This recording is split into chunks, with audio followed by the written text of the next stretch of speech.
Good afternoon, friends. They still need to take action. A group of lawmakers are pushing for House Speaker Mike Johnson to approve legislation that may lead to major funding cuts. Some believe this is the only way to keep the federal government out of debt. But experts say retirees need to watch out how this could affect their Social Security checks. My dear friends, please make sure that you watch until the end of this video.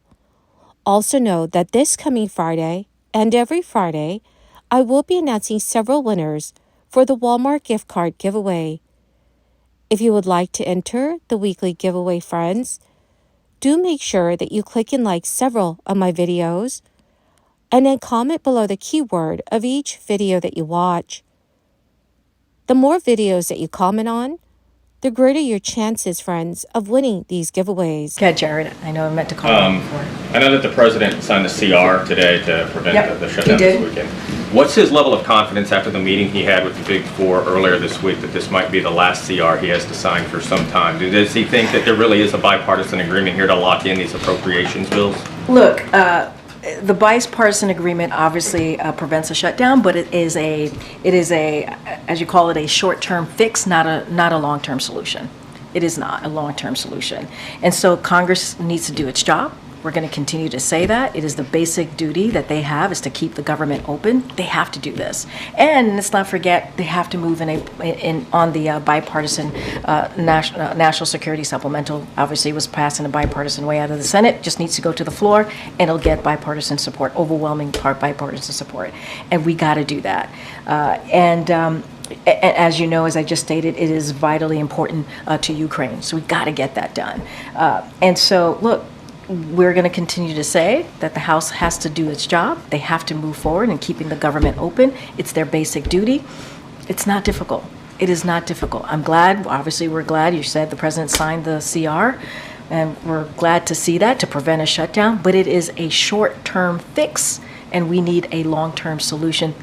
The American people deserve this. But that meeting this week was really focused on finding that long-term solution, right? It was on the full-year appropriations. I told, yes, that's what we want to see, but it was also about preventing a shutdown, which we were able to see, which is good, right? It is good that the government is not shutting down today. It is good, right? That is important for the American people. But we need to find a long-term solution. That's what we need to find. The proposal by the Republican Study Committee to implement cuts to Social Security aims to address the long-standing financial challenges facing the program. Social Security provides vital retirement benefits to millions of Americans. However, concerns about its solvency have prompted discussions on necessary reforms to ensure its sustainability for future generations. The Republican Study Committee's proposal suggests various measures to stabilize Social Security's finances, including raising the retirement age, adjusting cost of living adjustments, and means testing benefits. These changes are intended to alleviate financial strain on the program by reducing benefits for higher income recipients and delaying benefits for future retirees. Advocates of the proposal argue that such measures are essential for preserving Social Security's viability in the face of demographic shifts and fiscal pressures. They contend that without intervention, the program risks insolvency, jeopardizing retirement security for current and future beneficiaries. Critics of the plan raises concerns about the potential impact on vulnerable populations, especially low-income and older individuals who rely heavily on Social Security benefits for their livelihood. They argue that cuts to benefits could exacerbate poverty and economic inequality, disproportionately affecting those who are least able to absorb financial shocks. Furthermore, opponents question the fairness of means testing proposals, arguing that Social Security is a universal program intended to provide a basic level of income security for all Americans in their retirement years. But according to CNBC News, most Americans can expect to pay Social Security payroll taxes throughout 2024 for top earners with gross annual wage income of $1 million. March 2nd marks a date at which they will stop paying into the program. The reason why those high earners stop paying into the program a little more than 2 months into 2024 can be explained by the taxable maximum, which is a limit on earnings that are subject to the Social Security payroll tax.